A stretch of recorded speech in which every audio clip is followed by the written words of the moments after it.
morning, everyone. We begin with chanting in universal well-being.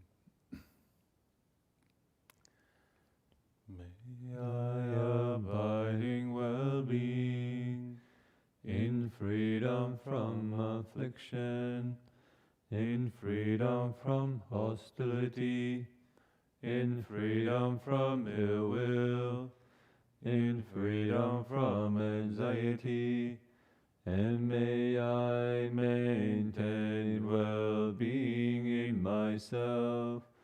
May everyone abide in well-being, in freedom from hostility, in freedom from ill will, in freedom from anxiety, and may they maintain well-being in themselves. May all beings released from all suffering, and may they not be parted from the good fortune they have attained. When they act upon intention, all beings are the owners of their action, and inherit its results. Their future is born from such action, companion to such action, and results will be their home. All actions with intention, be they skillful or harmful, of such acts they will be the heirs.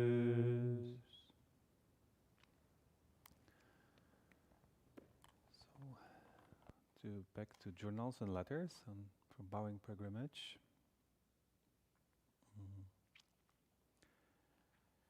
So today is the entry from their master Henk Chow, Marty Verhoeven. So March 21st, 1978. The subtitle is In Name Only. Bowing gradually opens and reveals the natural middle way. Study and practice mutually respond. It's a whole different world, bowing through it at less than 1 mile per day. Or is it us whom the bowing changes, and not the world at all? The Vatamsaka says, the nature of all is basically still and empty. In the verses of praise in the Shuyama heaven,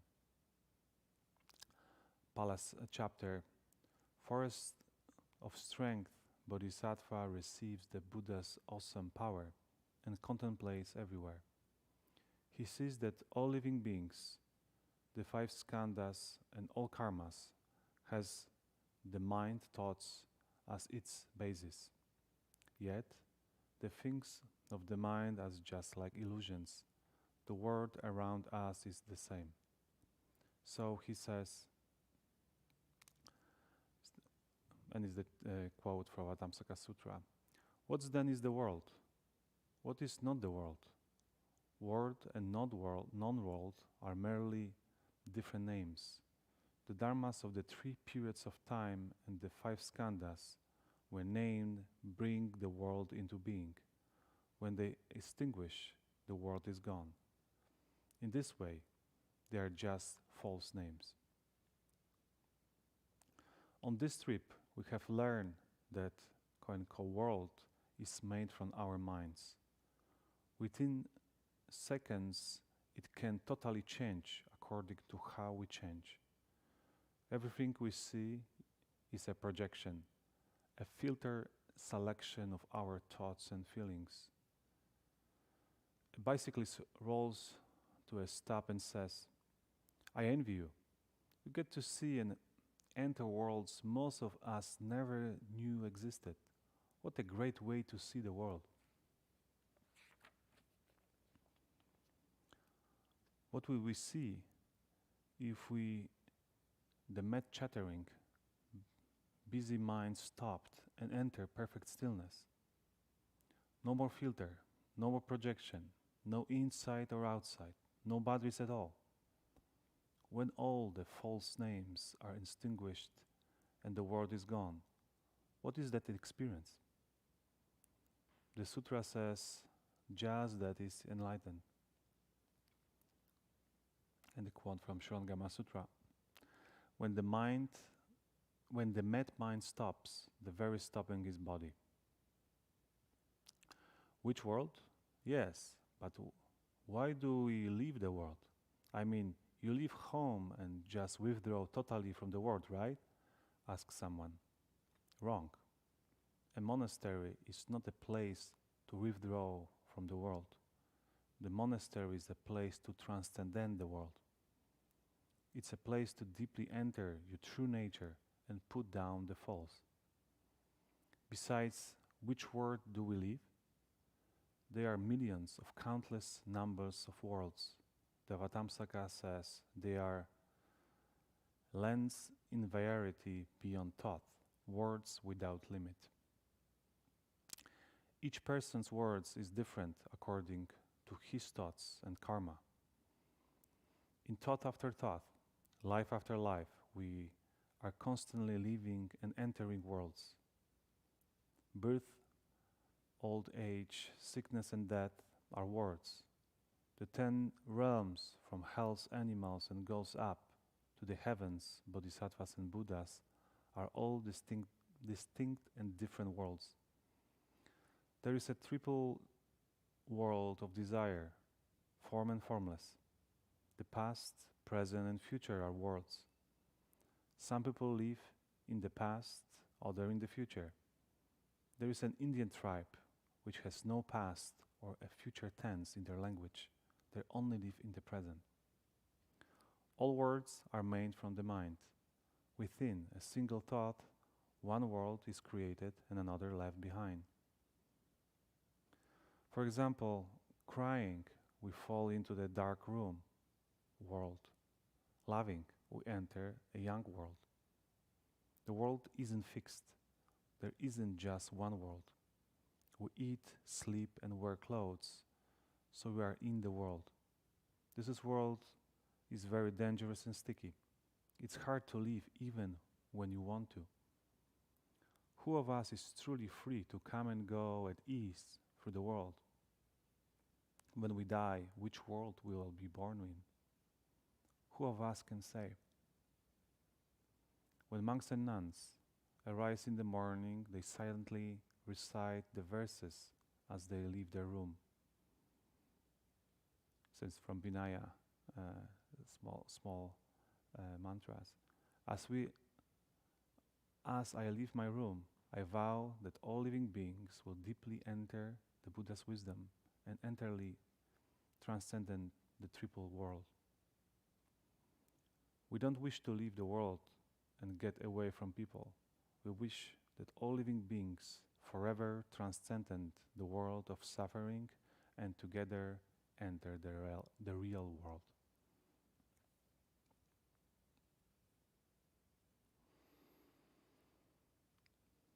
So it's a quite eloquent elaboration about how the kind of idea of that we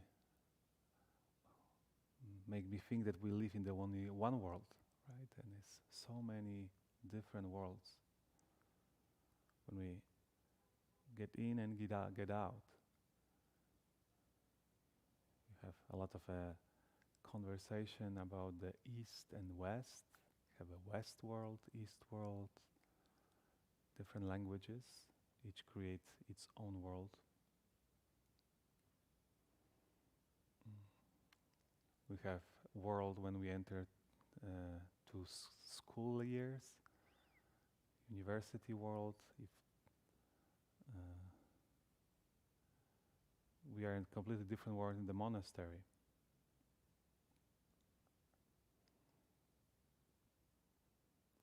I remember it was just before COVID, June Fosche, myself and a group of people from the monastery, we went together to Iowa in Minnesota. with Jean Fosche. And we have one stopped to transfer the airplanes in Las Vegas. I remember come out from the airplane, enter to the airport. It's like, oh my gosh, I'm in a completely different world here. All this kind of, you feel like in casino in the airport. It's like, this is interesting world to be.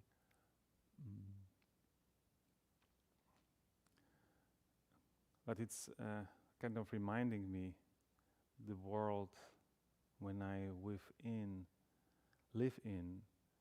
before I met the Dharma, the world kind of escaping.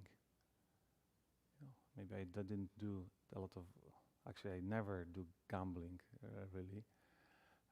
I think Las Vegas airport was the first casino when I entered my entire life as a monk, ironically, to wait for another airplane.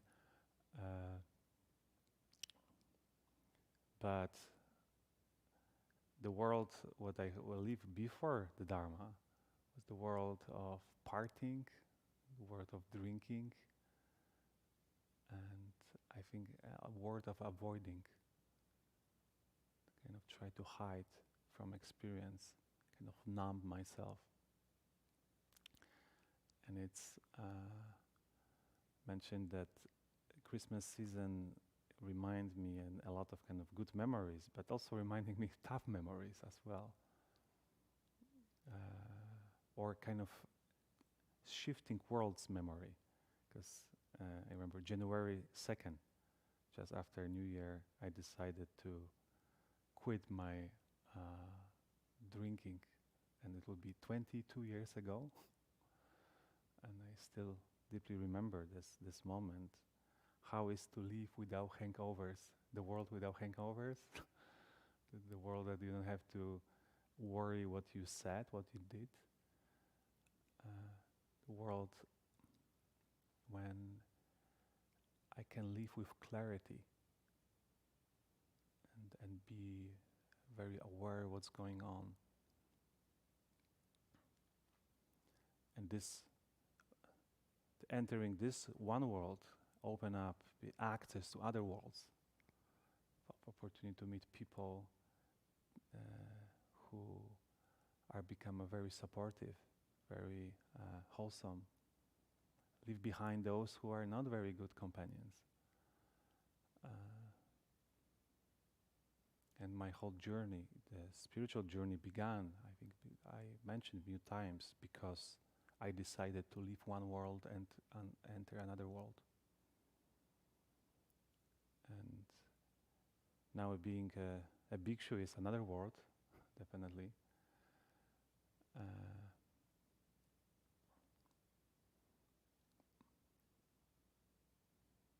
And the journey continue. So maybe I will leave with the question of everyone: what kind of world we are within, and what we want the world live? How we can move from one world to another? And sometimes this is just one thought or one decision can shift and change everything and open up the worlds what we even never think that can exist. Okay, so I stop here. Now we have to practice 3 steps, 1 bow.